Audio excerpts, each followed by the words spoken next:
This meeting is being recorded by the City Council on GCTV 9. If any other persons present are doing the same, you must notify the chairperson at this time. All right, we do have counselors appearing remotely, so we're going to do a roll call vote for everything. And can we get a roll call of members, please? Counselor Golub is not here. Counselor Gordon. Here. Counselor Master Tataro. Here. Counselor Bullock. Here. Vice President Gilmore. Here. Counselor Perry. Here. Counselor Wondolowski. Here. Counselor Healy. Here. Counselor Brown.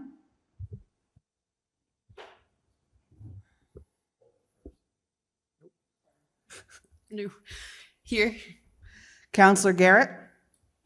Here. Counselor Minhas. Here. Counselor Toronzo. Yeah, I'm here. Madam Vice President, you have a quorum. Thank you. All right, now is the Pledge of Allegiance, and this is voluntary. I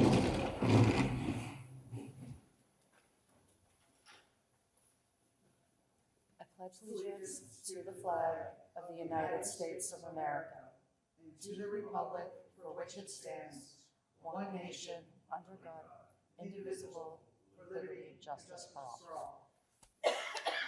All right. Do we have a motion to approve the September 18th and November 5th City Council meeting minutes? So moved. Second. Thank you. Is there any discussion? Okay, can we get a roll call vote?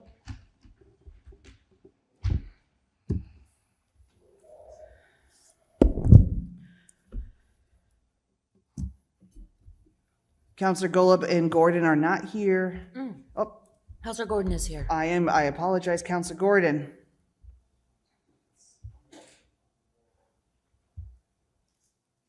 Sorry, my sound cut out there for a second. What did you say? We're voting on a motion to approve the September 18th and November 5th City Council meeting minutes. Yes, I vote yes. Counselor Mr. Tataro. Yes. Counselor Bullock. Yes. Counselor Perry. Yes. Counselor Wondolowski. Yes. Counselor Healy. Yes. Counselor Brown. Yes. Counselor Garrett. Yes. Counselor Minhas. Yes. Counselor Toronzo. Yep. Vice President Gilmore, do you wish to vote? Yes, yes. The motion carries. Thank you. Now we have communications from Superintendent of Schools and School Committee.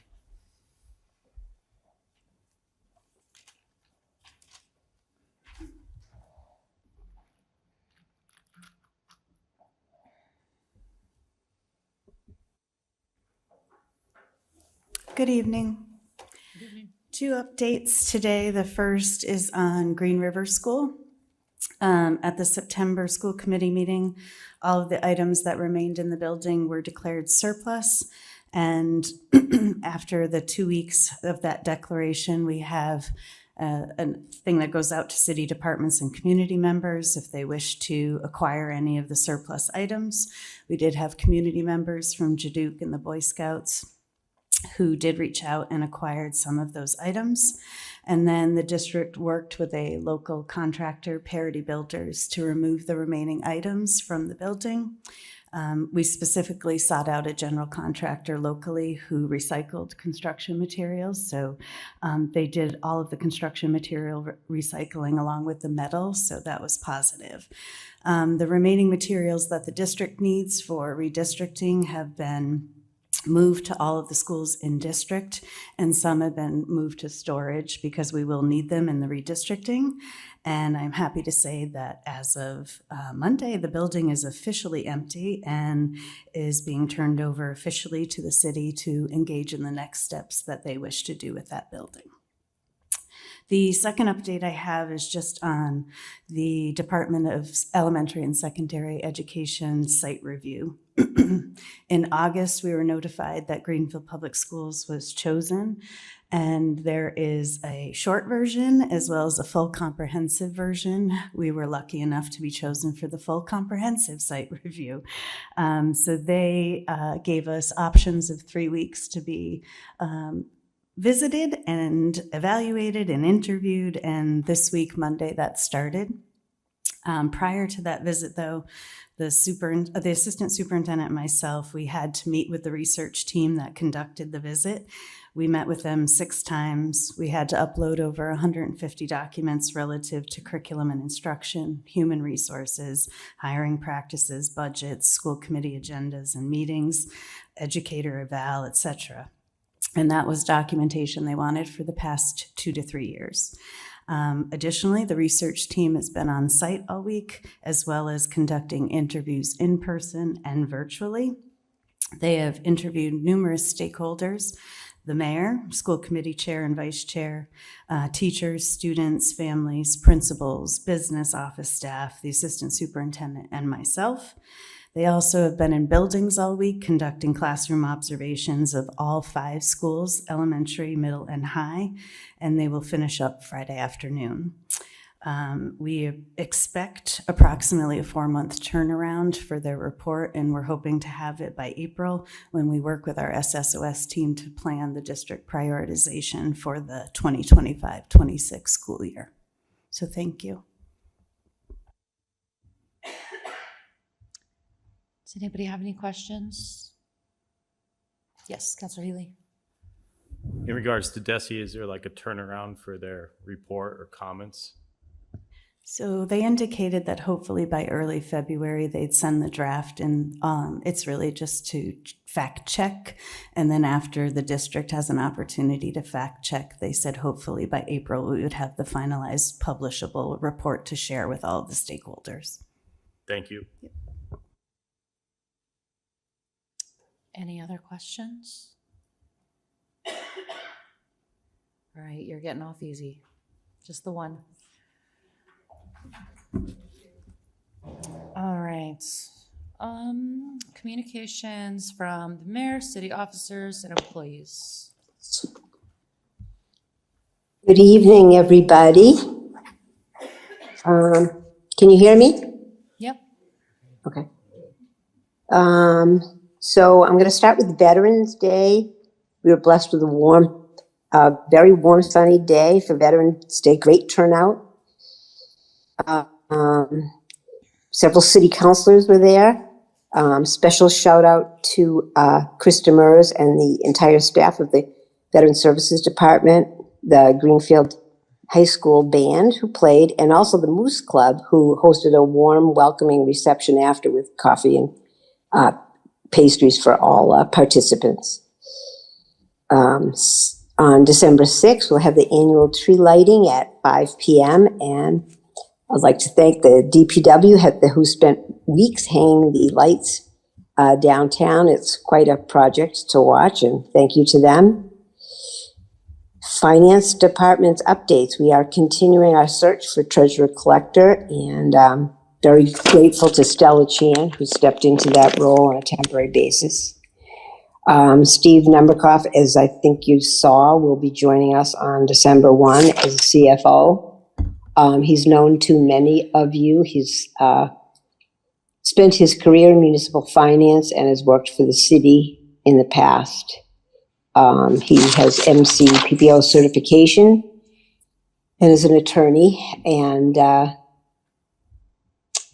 I wanted to tell you also, we had the Department of Revenue here on Monday for a few hours, and I'm very pleased to report that our new growth has more than doubled. The tax rate is going to be going down, I think 43 cents. You'll be hearing from Randy Austin in a little bit. And our free cash was certified yesterday morning at $3,392,646. When Randy does get up, please give him a warm welcome. He was a local hero getting us through the tax classification process this year. And that new growth figure was really due to him. He had us reevaluate all the personal property in town, and that was a big part of what made up that new growth. And he also spoke yesterday about what a wonderful board of assessors he has. He said he's worked all over for years in assessing, and he's never had such a wonderful board of assessors. So thank you to them as well. Monty's March is next week, and I will be joining them from Deerfield on Tuesday, walking from there, and there'll be a finish line feast at 6 p.m. at Hawks and Reed, so I'm hoping I see a few of you there. Looking forward to that, and that's all I have for now. I'll take any questions that you have. Does anybody have any questions? Oh, Counselor Garrett. I have one fairly ignorant question. We have a finance director and we hired a CFO, which I'm assuming is chief financial officer. What is the difference between the two positions? That's one and the same. Stella will be stepping down from her finance director position.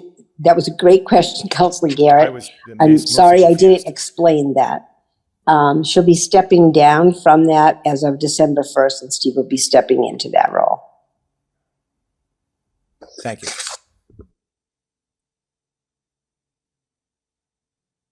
All right, I guess you're also getting off easy. All right. John's going to be jealous of me. Look at this. All right.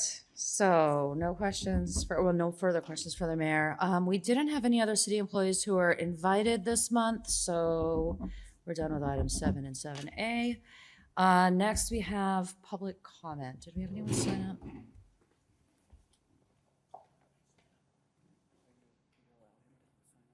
Sure. Actually, you know what? Let's not waste the paper. If you're the only one, go ahead. Oh, okay. Just name and address, and yeah. We can use that next month.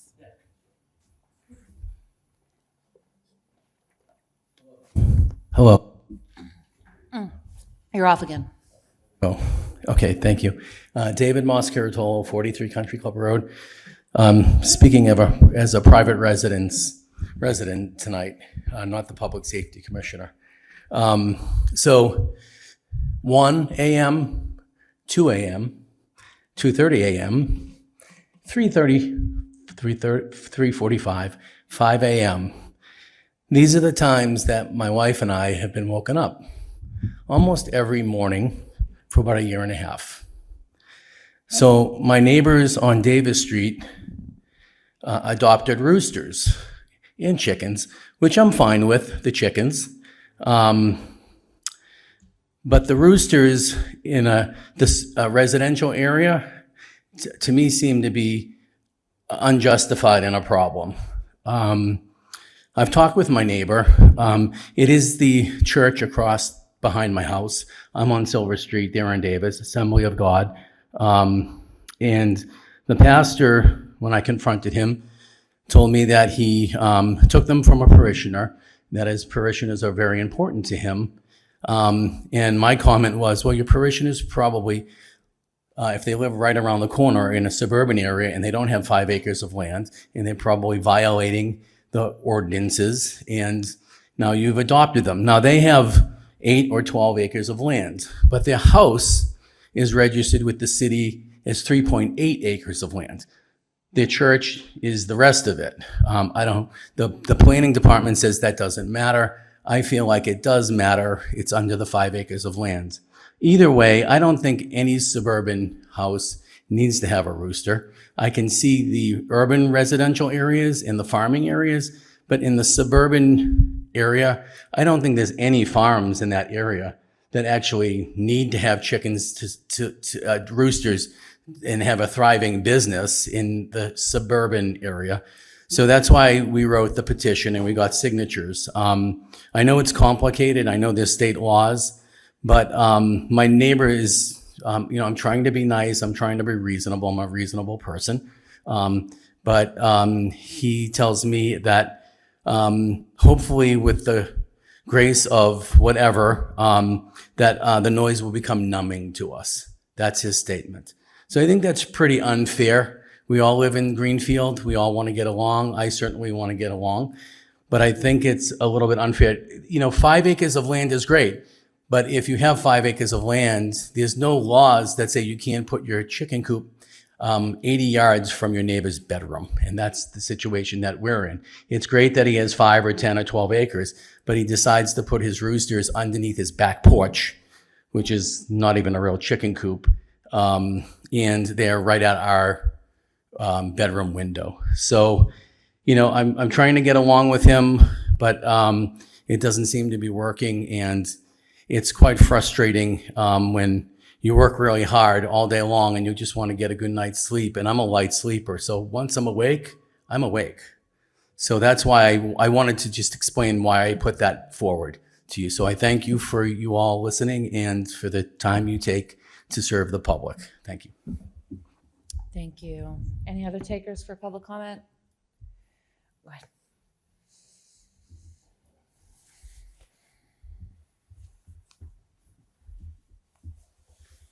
Sarah Ahern, 21 Mill Street. I'm here just to make some comments about the removal of the park benches. I was very disturbed when I heard that they were removed, mainly because I'm a direct service provider of recovery support services to harm reduction in the city. And what kind of messaging that sends to our community members who are our neighbors.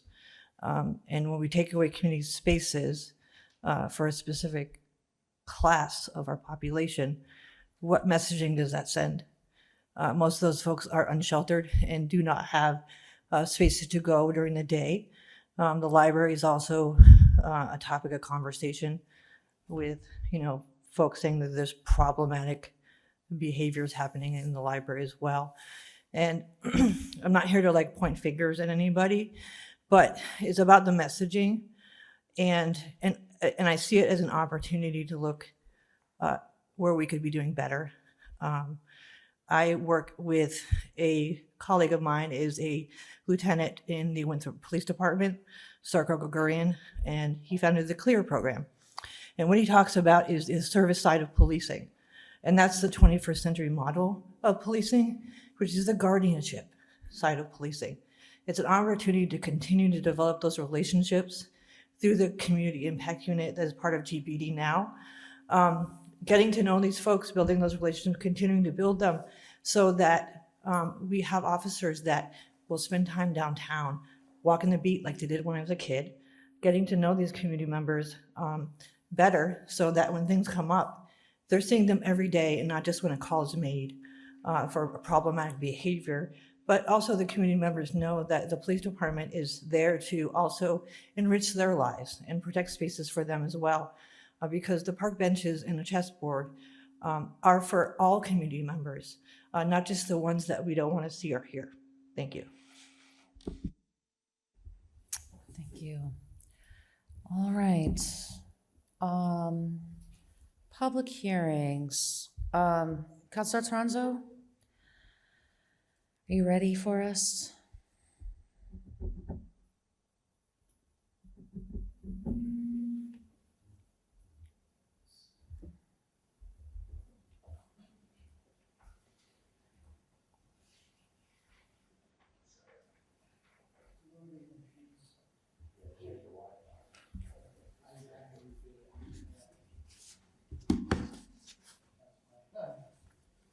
That's why I'm delayed. A little bit of a, I guess, didn't recall want- the Wi-Fi.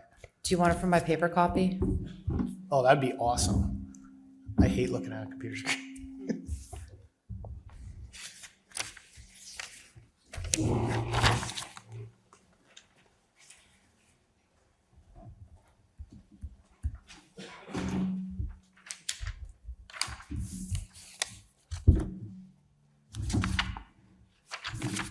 Yeah, I didn't have that part.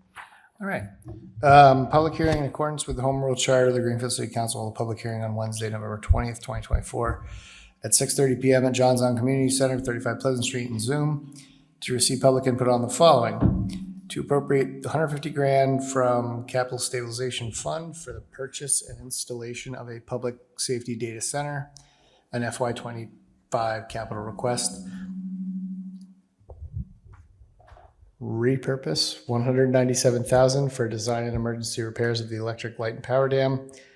The city council may consider the same on Wednesday, November 20th, 2024 at 6:30 PM at John's On Community Center, 35 Pleasant Street, and Zoom. Materials can be obtained from the city clerk's office from 14 Court Square from 8:30 to 5, Monday through Friday, or phone 413-772-1555, extension 6163. John Bonnelly, City Council President. Thank you.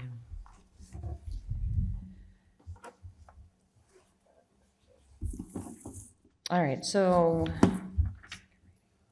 second reading, sorry. All right. Appropriate $150,000 from Capital Stabilization Fund for the purchase and installation of a public safety data center, FY25 capital request. Repurpose $197,000 for design and emergency repairs of the electric light and power dam. Maybe this was just printed a little weird, but now that I'm reading the public hearing for the tax classification in the second reading, is that it's the same thing, essentially? Well, you have my paper, so I can't tell. Okay, I don't know, maybe it was Do just, your best. maybe it was juxtaposed, but, all right, well, we're gonna do this anyway, even if it's wrong. The Greenfield City Council will hold a public hearing on Wednesday, November 20th, 2024 at 6:30 PM at John's On Community Center, 35 Pleasant Street, and Zoom, to adopt a residential factor in accordance with the provisions of Massachusetts General Laws, Chapter 58, Section 1A, which shall be used by the Board of Assessors to determine the percentages of the local tax levy to be borne by each class of real and personal property. The assessor shall provide all information and data relevant to making such determination and the fiscal effect of the available alternatives. The hearing is required under Section 56, Chapter 40, Massachusetts General Laws. John Bonnelly, Greenfield City Council President. Thank you. Okay, yes. Would you like to join us and do the presentation for assessor's report?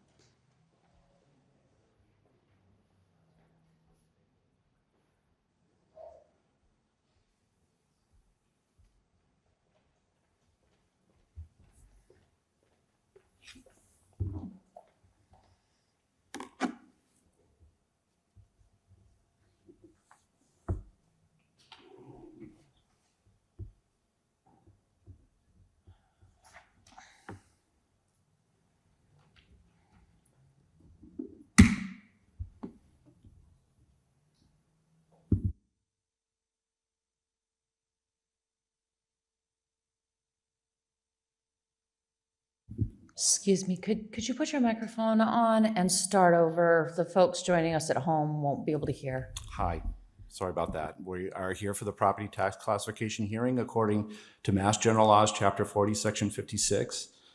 We're gonna, as far as our property classes go, we have to classify all real property according to its use as of each January 1st into one of four classes: residential, open space, commercial, or industrial. As far as open space goes, it's something we historically have not adopted. We handle our open space through the chapter land program, and so it's something that I just wanted to mention, but also, it's something that we sort of aren't participating in. There's also one item that we would vote on if we had open space, where there's an open space discount, but it doesn't apply in this situation, and so I just wanted to bring that up because that is part of the process. There's 3 votes that we're going to have, and we have talked to the Ways and Means Committee about it and had advanced meetings this year with them to field questions about the different things that we're going to, or the recommendations that we made as far as residential exemption. And I think also the affordable housing exemption was one of the things that we talked about. And small business exemption. And so we mentioned them at last year's classification hearing, and there were questions, and it was sort of at that point kind of too late to start, to make a vote or change things at the very last second. So this year we were trying to be proactive, and I think it worked well with Ways and Means to have them in and field questions and give answers, and then have the opportunity for more questions when those questions were, the answers to those questions were brought up. And so I do have here our classification PowerPoint, basically, and I'll take you through different things. Our table of contents, and yes, this is what we're doing, the fiscal 25 assessed values, a little bit of an outline of the information that I have in the following slides.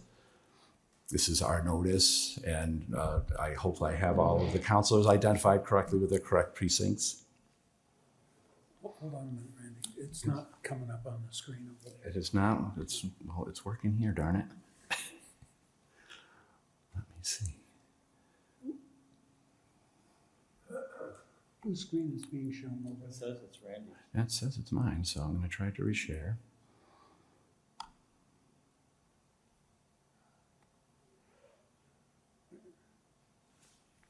There you go. Okay. Good job. All right. So again, this is what I was talking about, and I have all the counselors here and hopefully in the correct precincts and correctly identified and no names misspelled. All right.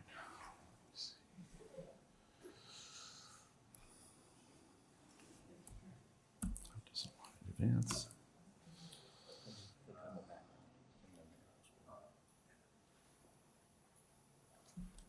All right, it's not. Exactly. And so when I tried to do that, Share.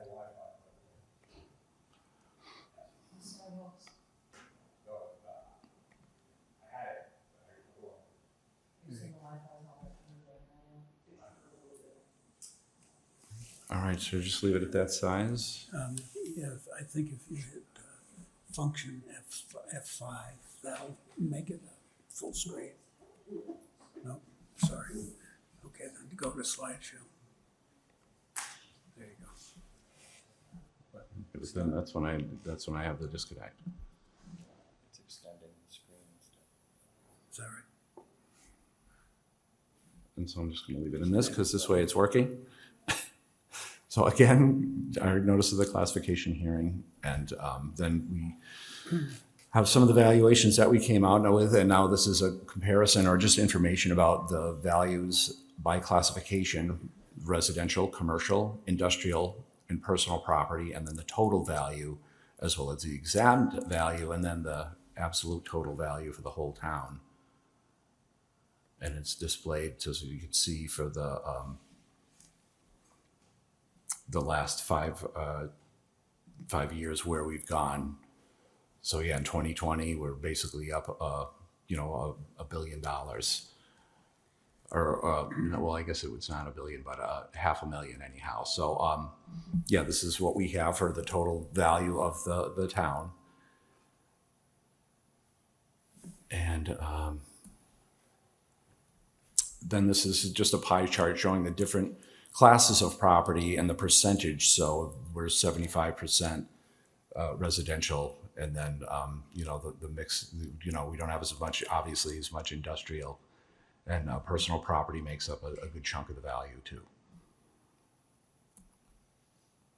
And then I have a comparison, and actually this is between 24 and 25, not 23 and 24. I thought I fixed that, but it shows our total residential value. As I said, open space is something that we don't participate with, but then it gives you the parcel count from last year to this year, and a comparison of where the values went in increases or decreases in value.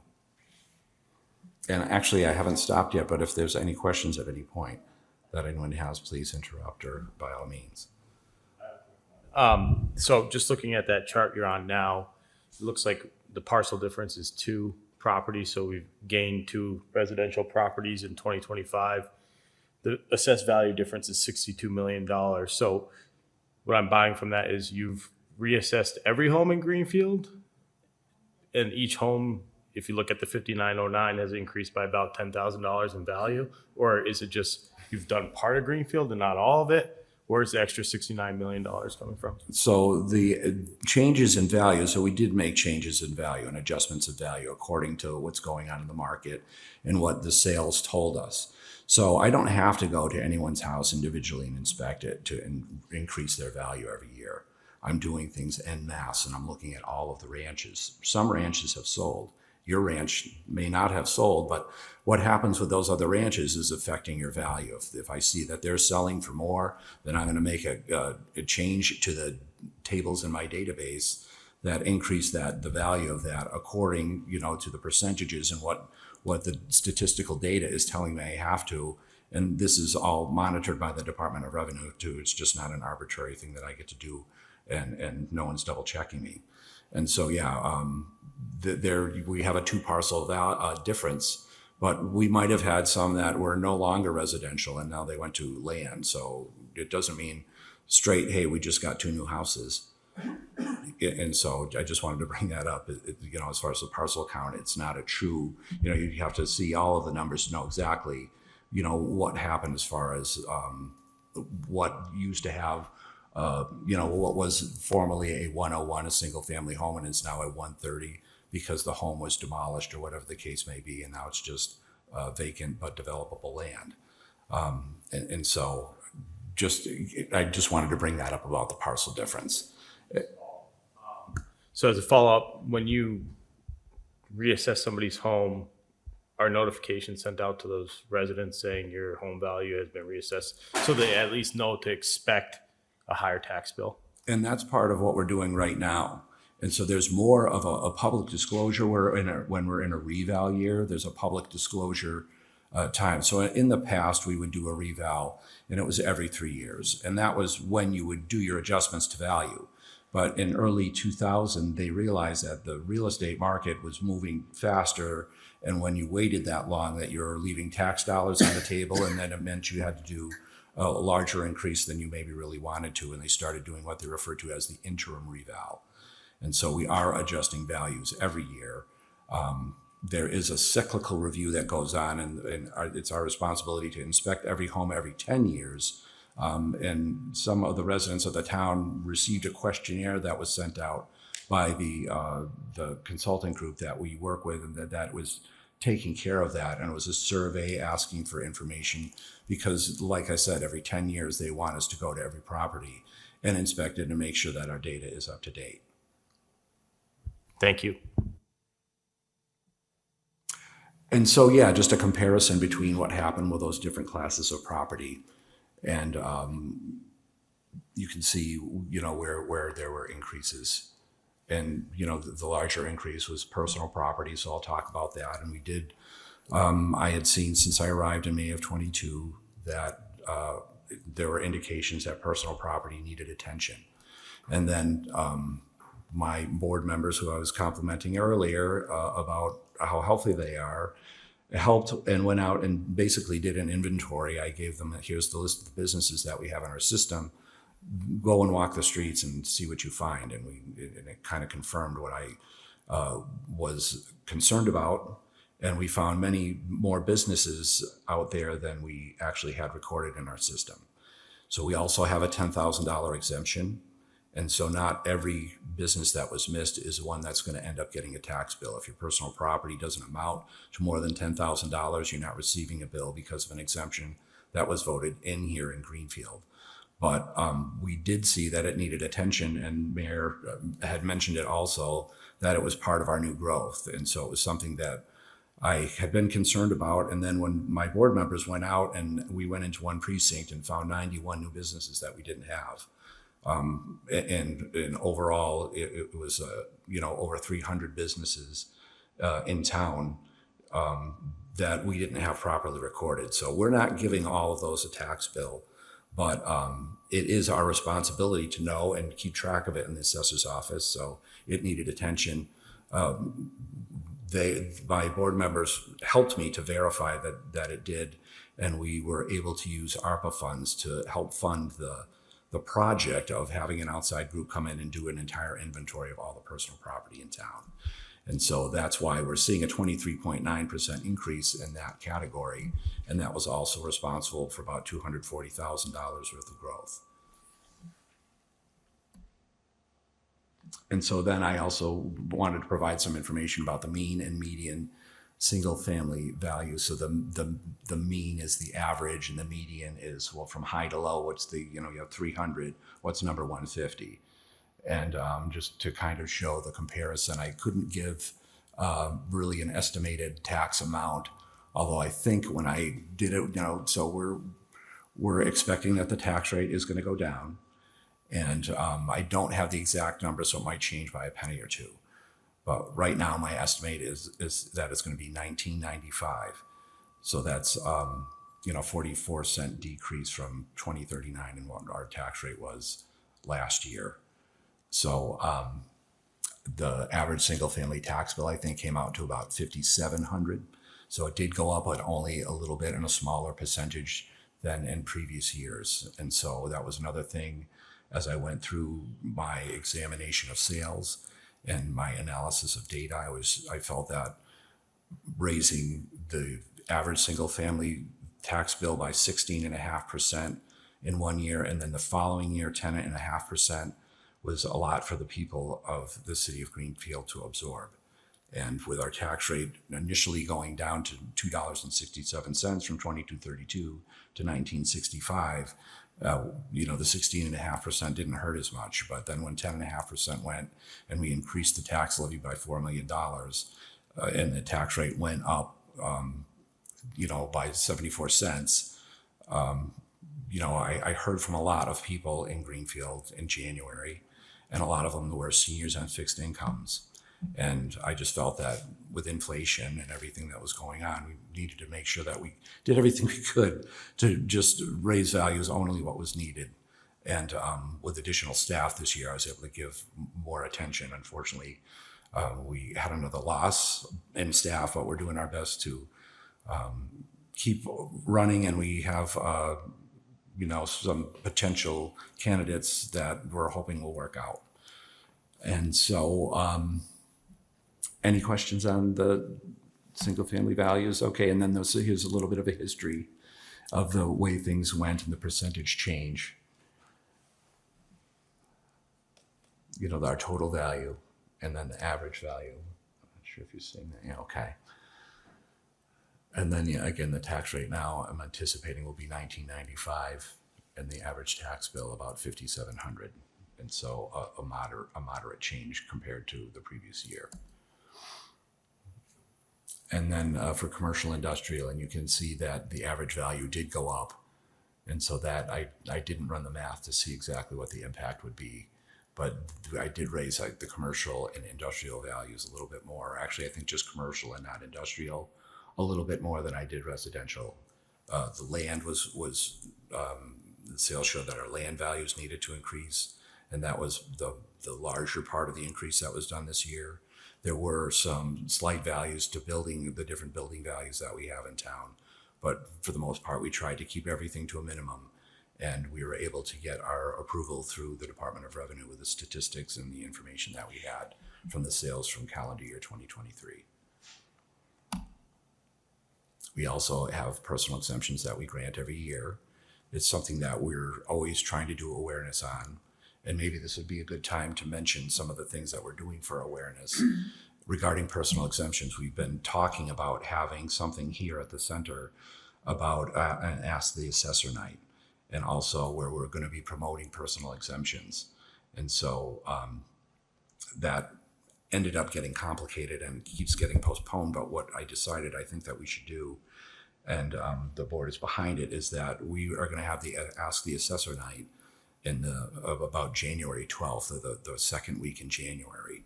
So it's right at we're a quarterly billing community. Our fiscal year starts July 1st and ends June 30th. And the first two bills, as you know, or hopefully everyone knows, that they are called preliminary bills. Those preliminary bills don't have your value on it, and it's an estimate. It's an estimate based off what you paid last year. We're basically dividing that by 4. That's your bill for the first and second quarter, because in November is when we set the tax rate. But I have to send those bills out, and we have to make some estimate of what the money that's going to come back. So when we get to the third quarter bill, it's referred to as your first actual bill. And that's when you'll see your value and the tax rate on there.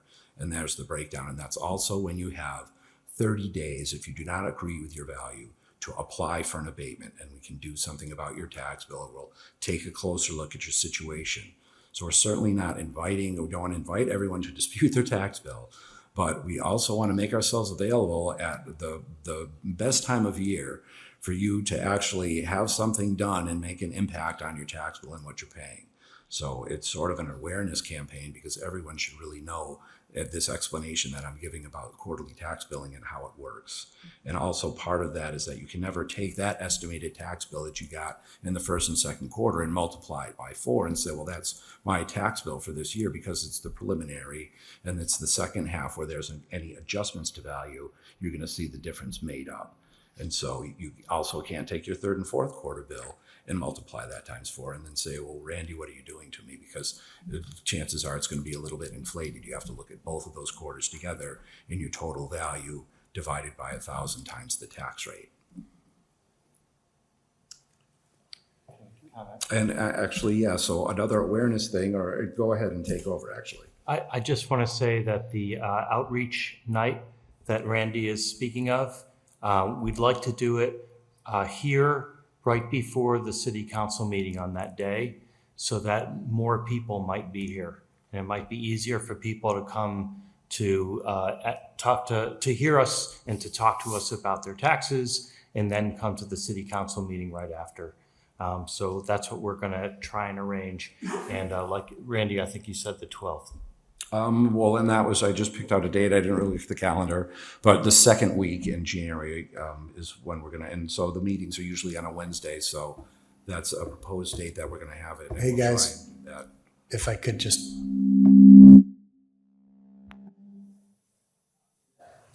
Apparently no. Do you have your Zoom on? No, I got nothing on. Okay, sorry. It's okay. I just wanted to point out, because I do have a calendar, the 12th is a Sunday. Yeah, okay, and that's why. So The 15th would be the third Wednesday of the month, which is when we would meet. We don't meet on the second, we meet on the third Wednesday. that would be just the best. if you're going for scheduling, just want to point out. So I think the 15th would be the best date. And so we're going to try and plan for that. Excuse me, could you pull the mic a little bit closer to your mouth? People on Zoom are. Sure. Yeah, and so it's the 15th is the date that we're looking for that. So if you have any questions about your tax bill, and part of that will also be being aware of your property record card. We want you to print out a copy of that property record card and bring it along with you, or maybe we'll try and arrange so that we'll have the capability to print them out from here for any residents that show up. We can print it there, so they don't have to worry about it, and we can hopefully make it easier for them. And just trying to not necessarily be transparent, but let's share the information. There's 2 people that are responsible for every assessment. It's our office, we're one of them, and it's the homeowner who is the second. And so sometimes we make mistakes and we need them pointed out by the homeowner. And our goal and objective is to be fair. And I don't want anyone to pay for something that they don't have, and I don't want anyone to not pay for something that they do have. You want to mention the other outreach? And yes, we do have other outreach. We've been doing some classes that we had in conjunction with Greenfield Community College. And also these individual board members have been doing outreach and have hours here at the John Zahn Center and also at the library. If you ever have a question and want to talk to one of the assessors, and they're available every month, then you can make an appointment, or I believe just show up. At the library. At the library. You can just show up and ask questions, and they'd be happy to answer any questions or show you information, as I said, about your property record card, which is the card that comes out of our CAMA system, Computer Assisted Mass Appraisal System, that basically has all of the data that makes up your assessment and your valuation. So when I say data, I'm talking about your square footage and the number of bathrooms that you have and kitchen, and if you have a fireplace, and is your vinyl, your vinyl siding, or, do you have an asphalt roof, or is it metal? All those different things make up your valuation, and they're tied to different values. And all of that statistical data is what makes up your valuation, and you should be able to know that what's there and understand what it is and make sure that it's accurate. And so that's what as I said, that's what we want. We want it to be accurate. We want it to be fair. And so sometimes we can't be fair unless you bring stuff to our attention. And so these are the personal exemptions. That's part of the outreach that we'll be doing. We're always trying to push that awareness, because if anyone qualifies for the exemptions, its chances are that they deserve it or badly need it. And so continuing on, I also wanted to do a little bit of a comparison to some similar communities. And what I had done is I looked at their total levy compared to ours, and we had a little bit of a spread there, but I tried to pick some, I think actually what I did is I went off of population this year. And so these are communities that have a similar population to ours. And so there was a little bit of a difference in the tax levy, but for the most part, that's a comparison to Greenfield. I didn't have, and actually one of my board members was commenting that I should put Greenfield in, but Greenfield statistics are on the other slides. So if you wanted to just compare the two, if you have the opportunity. And in the future, again, if there's any, we'll be reaching out again. And we had such a positive experience with Ways and Means that we decided we should really be doing it every year. And we'll be discussing if there's any type of comparison that you would like to see. And I think that Councilor Healy last year, you mentioned something, but it was more toward demographics, and that was part of why I used the population for this. But there's a lot of other information. It's not necessarily tied to the assessor's office, but it's certainly the statistical data that we could access if you did have questions that took in, other factors besides value that you wanted to use as a comparison to compare us to other communities. And so anyone that has any ideas, we're happy to do whatever we can to accommodate you or brainstorm the best way to present the information. And the last slide I had was just about our levy limit and the levy ceiling and kind of how that different information is established. And so we're basically using the levy limit base from the prior year, and that with from Proposition 2.5, that allowed 2.5% increase.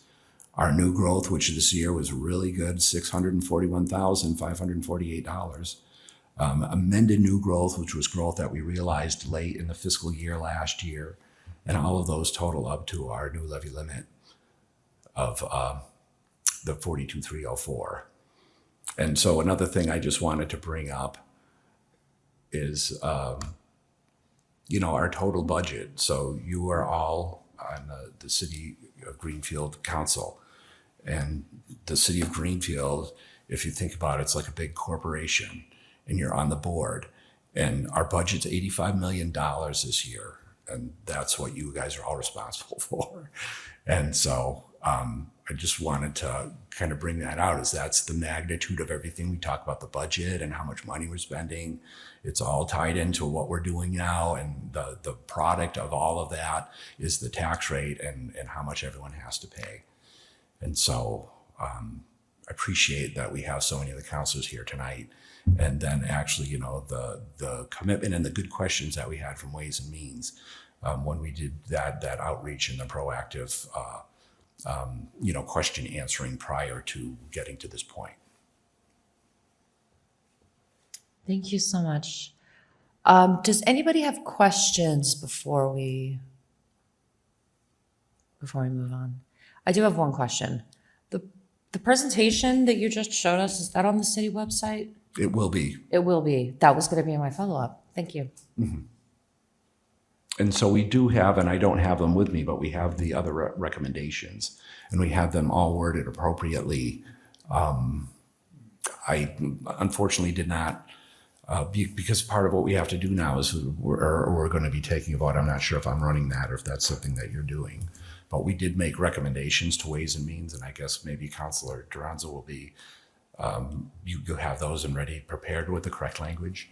And so could I turn that over to you at this point, or are we done as far as answering questions or your need of us? Yeah,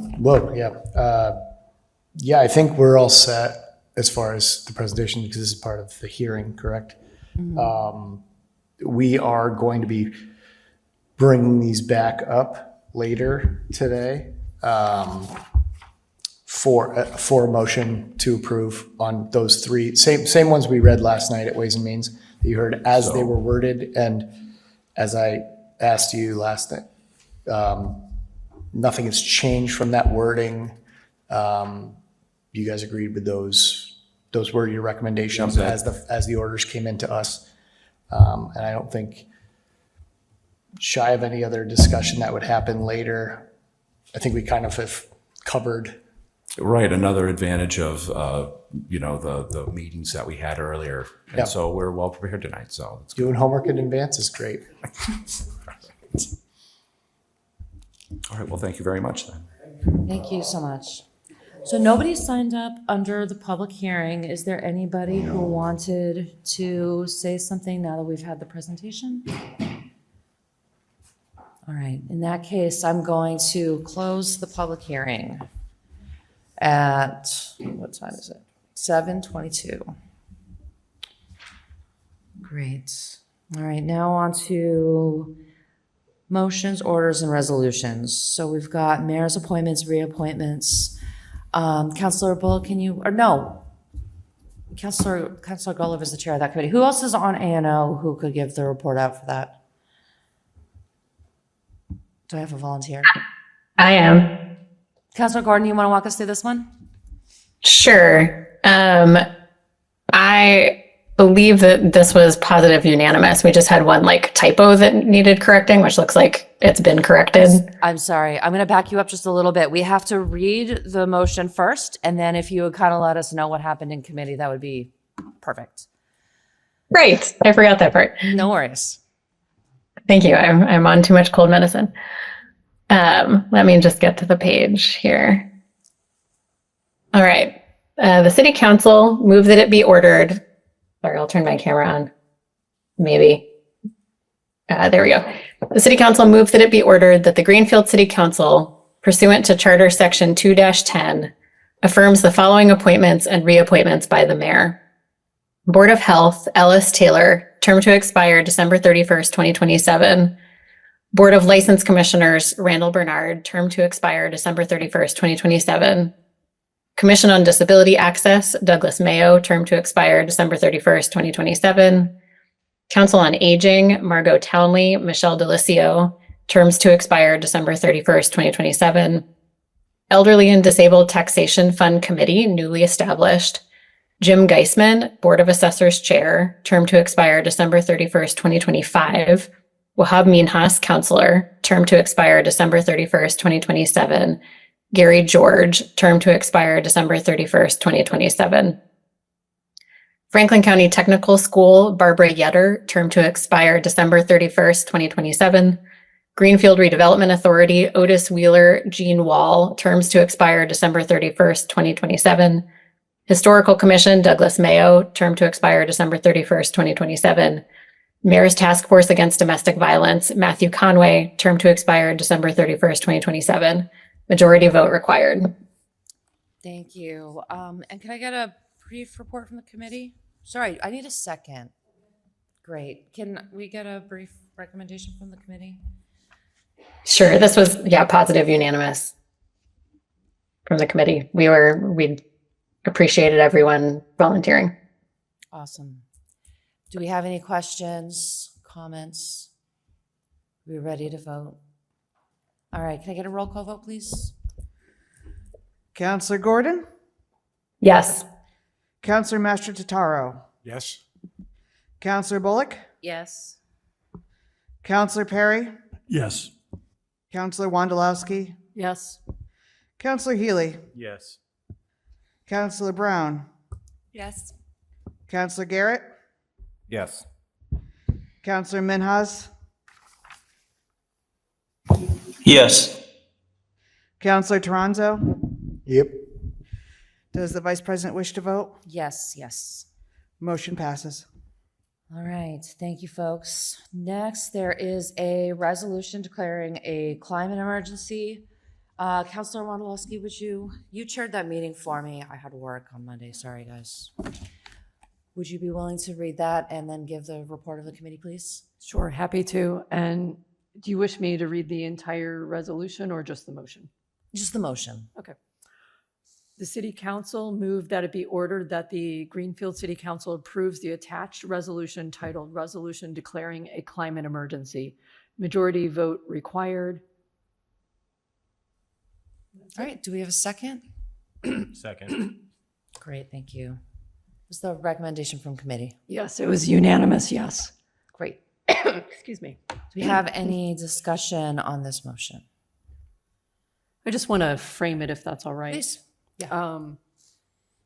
So Greenfield was very early a green community. It's something that we really care about in this community is our sustainability. We've seen it from greening Greenfield and many of the works that we've done in this community. So I introduced this resolution as really a guidepost to give us the backing to continue doing the work. We have the work of Carol Collins and her department, and our cities and towns are really poised to do leadership on climate, and given changes in circumstances federally, it's really going to fall on our cities and towns to allow us to continue to move forward. You know, we're getting to the place of a really bad milestone, which is 1.5 degrees Celsius warming. Scientists have said, like, once we get past that, our climate systems are self-perpetuating, and it's going to take a long time to back away from that, even if we keep taking greenhouse gases out of our emissions. So this is going to give us some of the teeth that we need to go for the climate leader designation in the Commonwealth, which will unlock a whole bunch of grant funding and allow us to keep doing this work. So we've seen the impacts here in our community, whether it's the fires that are happening right now around Massachusetts, that's like unprecedented. The flooding that we've seen, flooding that we saw with the hurricane earlier this year. So this is here, and we have the opportunity to build a more resilient community and take action. So I hope you all support it. Thank you. Thank you. Do we have any questions? Any comments? Is everybody ready to vote? All right, can we get a roll call vote, please? Counselor Gordon, Yes. Counselor Mastrotaro, Yes. Counselor Bullock, Yes. Counselor Perry, Yes. Counselor Wondolowski, Yes. Counselor Healy, Yes. Counselor Brown, Yes. Counselor Garrett, Yes. Counselor Minhas, Yes. Counselor Toronzo. Abstain. Does the Vice President wish to vote? Yes and yes. Motion carries. Thank you. All right, now we have the resolution on Northern Tier support. If you would read the motion and then go through.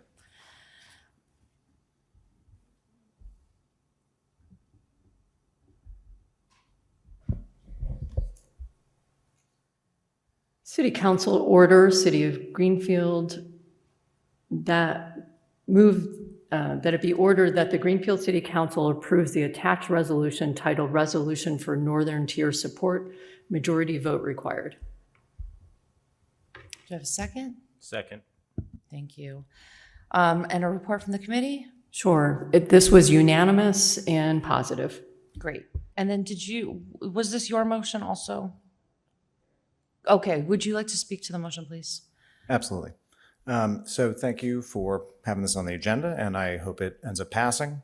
The Northern Tier study was just completed, and the results were out, and they basically would provide public transportation on the Northern Tier rail that parallels Route 2 to Boston for the first time since the 1950s if the study becomes a plan for construction. And so the intention of this resolution is to give the Commonwealth the sense that the city of Greenfield is fully behind this. And there's a couple of other pieces. When the members of our state legislative delegation were here, one of the questions I asked was, how can we, as a city council, help promote this passenger rail service happening? And they suggested before budget season, which is in January, passing some sort of resolution or a letter of support. And then I ended up reading an article in the newspaper, the Berkshire Eagle, I think it was, about North Adams passed a resolution. And so I emailed North Adams council president, who had put it forward, asking for permission to effectively just copy their language. And he said, go ahead, and he hopes he sees it pass. And so that's why this kind of came and before us. The other piece is it does tie into climate change. You know, public transportation is far more efficient as far as energy consumption than a personal vehicle. And it would provide an option for folks, including members of our state legislature, to take the train to Boston instead of having to drive every time. So, which is a privilege that our Boston area legislators have that ours do not. So. Thank you. Are there any questions, comments? Okay, can I get a roll call vote, please? I know you're having fun with this. Definitely. Counselor Gordon. Yes. Counselor Mastrotaro. Yes. Counselor Bullock. Yes. Counselor Perry. Yes. Counselor Wondolowski. Yes. Counselor Healy. Yes. Counselor Brown. Yes. Counselor Garrett. All aboard, yes. Counselor Minhas. That was funny. Yes. Counselor Toronzo. Abstain. Does the vice president wish to vote? Yes and yes. And any more dad jokes, and I will have you removed. I've got about a week until the due date, so I'm almost ready Practicing. to be shamed constantly. The motion carries. Okay. Counselor Toronzo, do you want to take us through the next motion, please?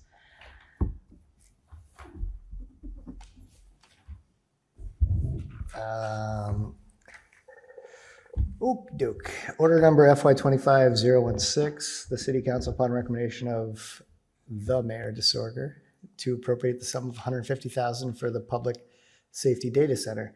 Move that it be ordered that the sum of $150,000 be appropriated for purchase and installation of a public safety data center from the Capital Stabilization Fund. Majority vote required. Do I have a second? All right, and report from the committee, please? This was unanimously positive.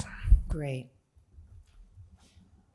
Are there any questions? Uh, Yes. Well, just to keep everybody up to date, I was wondering, Fernando,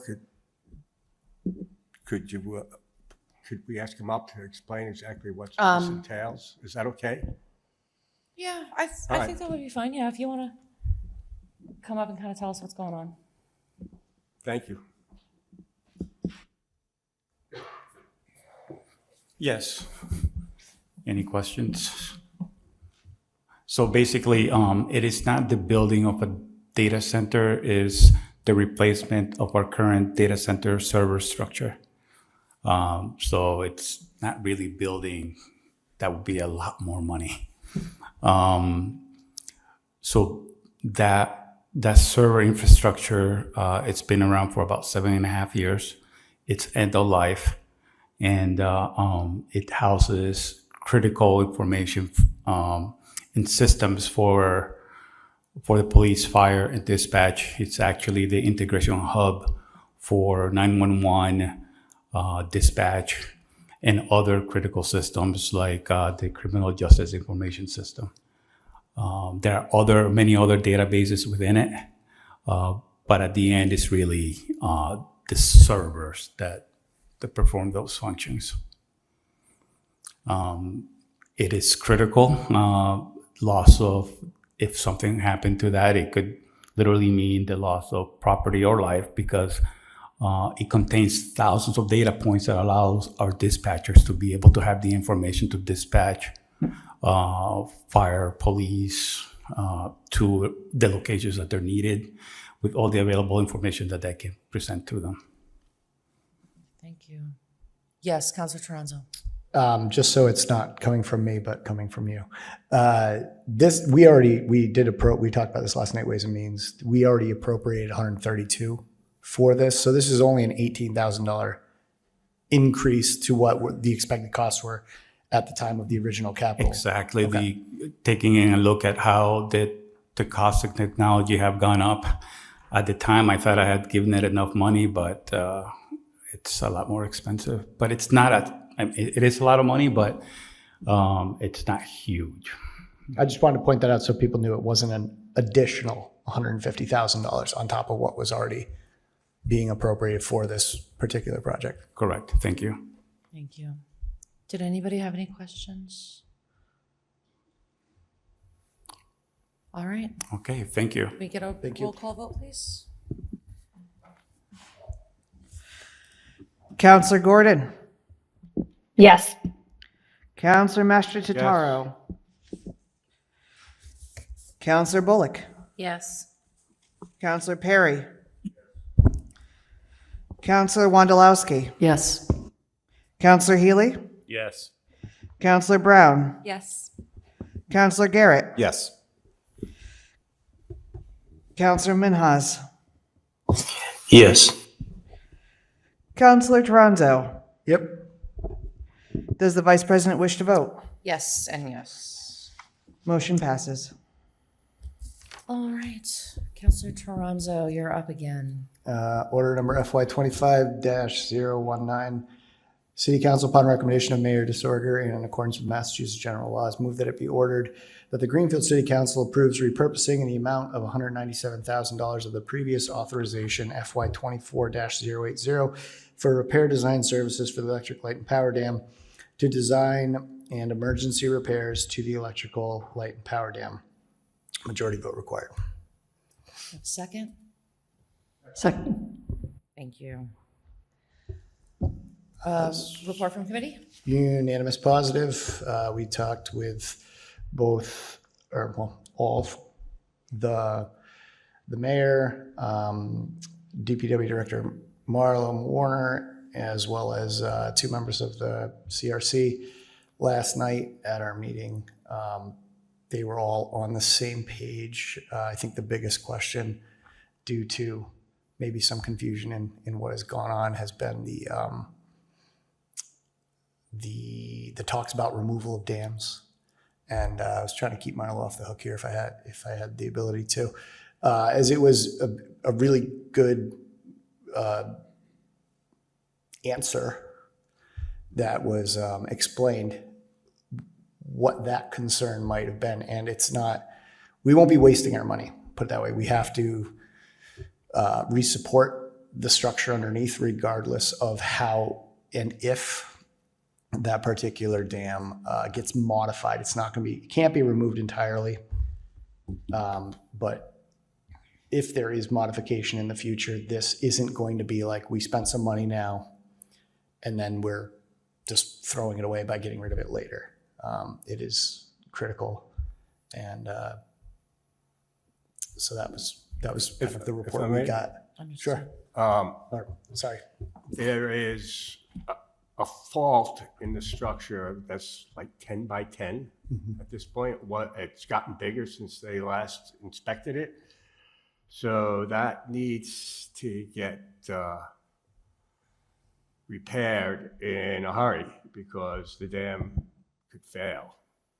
And as far as the removal of the 2 dams, that would somehow that got mixed up in the press. The lower dam by Meridian Street, that is getting removed. What they're going to do with the upper dam, which is the one that we're talking about, I think it's 3 feet, 3 to 5 feet they want to remove from the top, wasn't that it? And that's there to prevent silt from flowing downriver. So that dam's going to get modified, but it still needs to be structurally sound, and that's what this is for.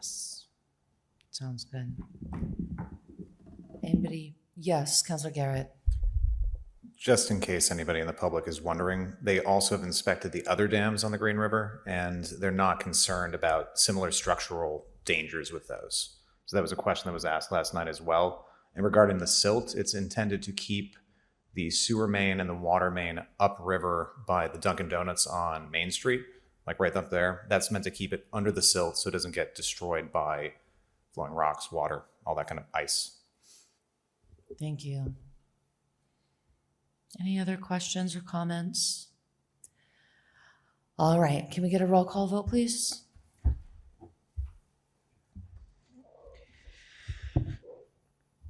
Counselor Gordon. Yes. Counselor Mastrotitaro. Yes. Counselor Bullock. Yes.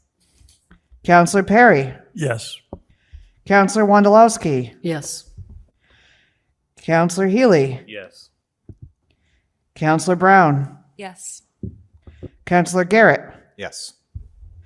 Counselor Minhas. Counselor Minhas. Let's come back to him in case he had to step away for a second. Counselor Toronzo. Yuppers. Counselor Minhas.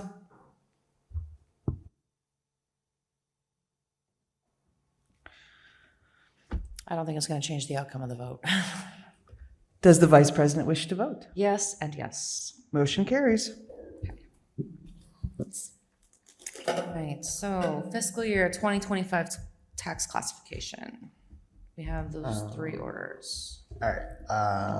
Order number FY 25-027A. City Council moved that it be ordered that the City Council adopt a minimum residential factor of 1, resulting in an equal tax rate for all classes of property for the fiscal year 2025. Majority vote required. Do we have a second?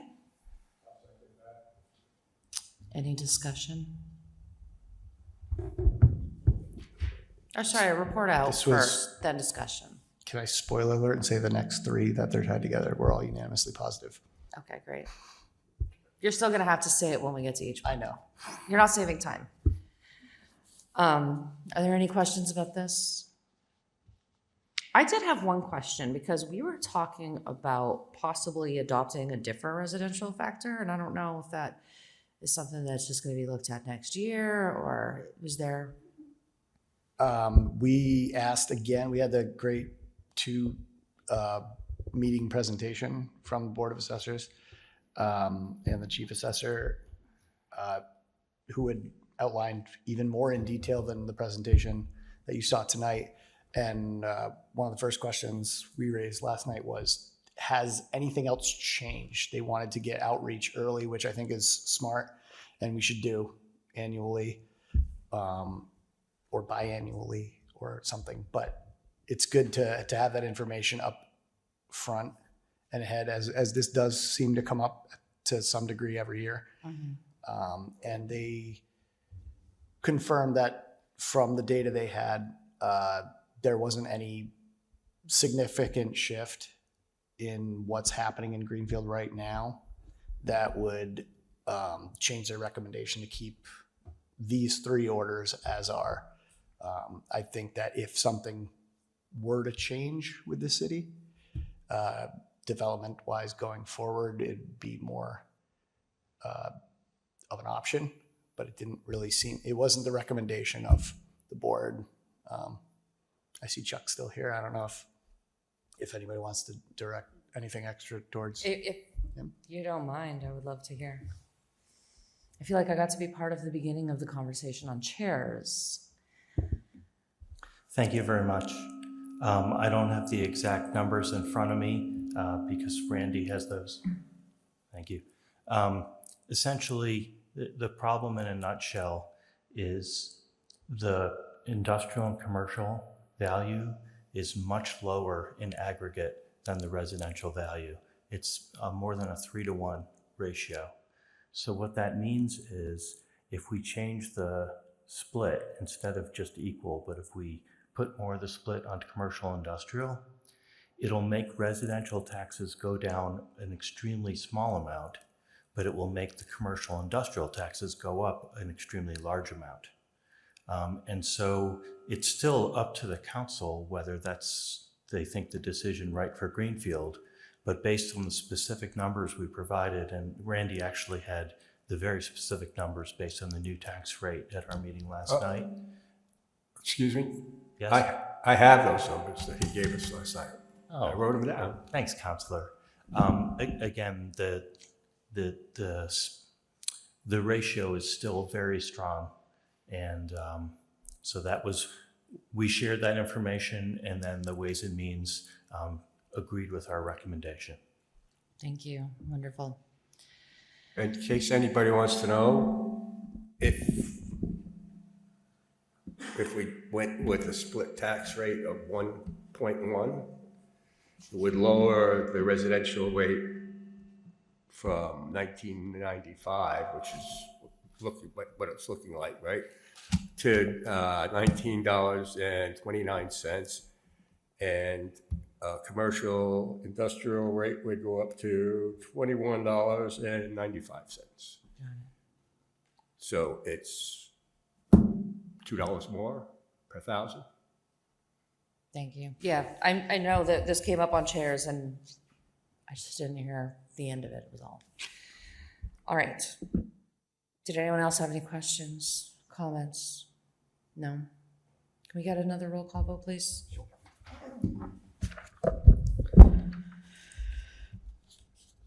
Counselor Gordon. Yes. Counselor Mastrotitaro.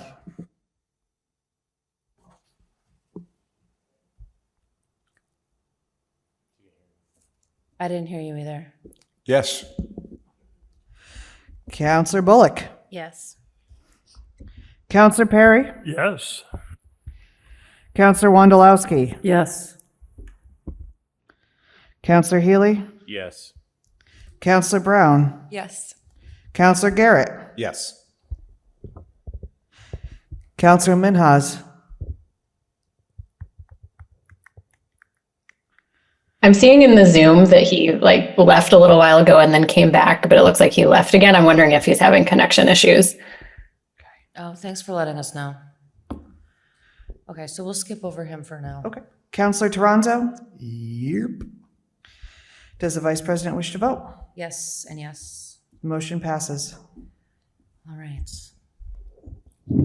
Order number FY 25-027B. The City Council moved that it be ordered that the City Council votes that no residential exemption be adopted for fiscal year 2025. Majority vote required. Do we have a second? Second. I know you already told us, but you have to say it again. Yes, positive. Right. Any questions, comments? All right. Can we get a roll call vote? Counselor Gordon. Yes. Counselor Mastrotitaro. Yes. Counselor Bullock. Yes. Counselor Perry. Yes. Counselor Wondolowski. Yes. Counselor Healy. Yes. Counselor Brown. Yes. Counselor Garrett. Yes. Counselor Minhas. Counselor Toronzo. Yep. Does the Vice President wish to vote? Yes and yes. Motion passes. Order number FY 25-027C. The City Council moved that it be ordered that the City Council votes that no small commercial exemption be adopted for fiscal year 2025. Majority vote required. Do you have a second? Second. And can I get your report? from committee? Positively unanimous. Great. Questions, comments? Nothing. Can I get a roll call vote? Counselor Gordon. Yes. Counselor Mastrotitaro. Yes. Counselor Bullock. Yes. Counselor Perry. Yes. Counselor Wondolowski. Yes. Counselor Healy. Yes. Counselor Brown. Yes. Counselor Garrett. Yes. Counselor excuse me. Counselor Minhas is still not here. Counselor Toronzo. Yep. Does the Vice President wish to vote? Yes and yes. Motion carries. All right, thank you, folks. Now we are moving into presentation of petitions and similar papers. I thought there was a petition that we were being presented with tonight. It says none on the agenda. Is that, I guess we're gonna, does that mean we're gonna send it to committee chairs?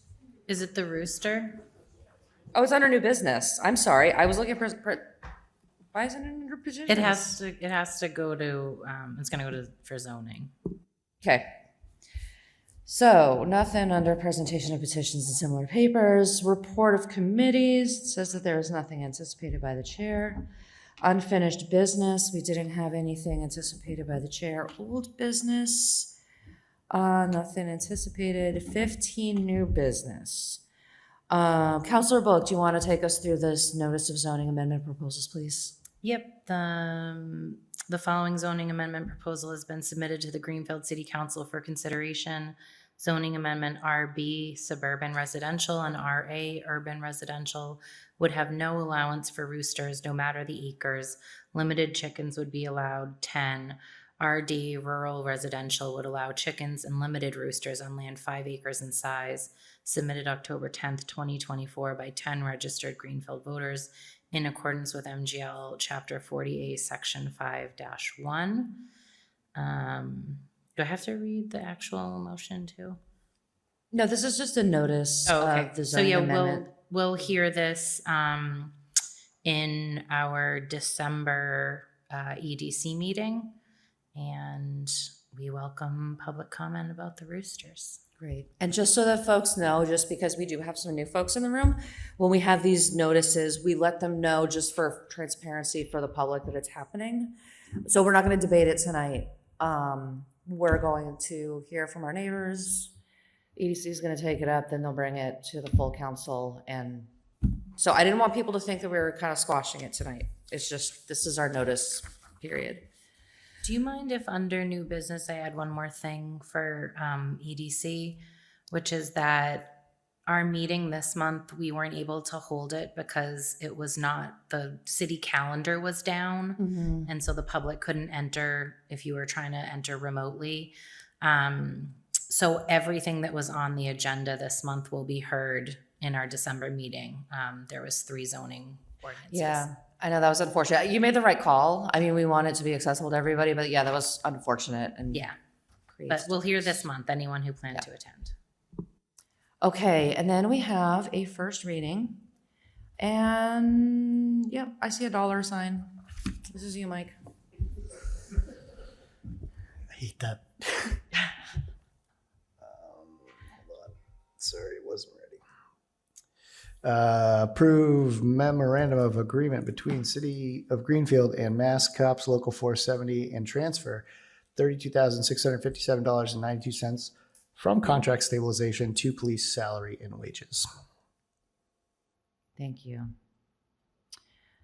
Do I have to read this part here that it was added to the agenda late? Okay. Got it. All right, any motions for reconsideration? Do I have a motion to adjourn? So moved. Second. Great. And I'm just going to adjourn the meeting. I don't need a roll. Oh, I do? Fine. Can we get a roll call vote? Absolutely. Counselor Gordon. Yes. Counselor Mastrotaro.